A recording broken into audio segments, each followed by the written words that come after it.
நான் கணபதியை பார்த்திருக்கேன், கணபதியோட சேர்ந்து முருகனை இப்பதான் பாக்குறேன். அண்ணன் தம்பி ரெண்டு பேர்த்தையும் ஒரு உருவத்துல பாக்குறேன். உண்மையா ரொம்ப பிரமாதமா கதை சொன்னாரு. ஒரு படம் இல்ல, இரண்டு படம் இல்ல, மூன்றாவது படம். அதாவது ஒண்ணுல விட்டா மூணுல பிடிப்பான்னு சொல்லுவாங்க. மூணாவது படம் கண்டிப்பாக இந்த படம் பெரிய வெற்றி படமா அமையும் நான் அவர்கிட்ட சொன்னேன்.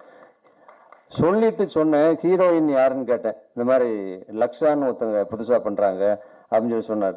சார் அந்த புதுசா பண்ண இது கதை நீங்க சொன்ன மாதிரி பாலச்சந்தர் சார் படத்துல வர்ற ஹீரோயின் மாதிரி வெயிட்டான கேரக்டரா இருக்கு.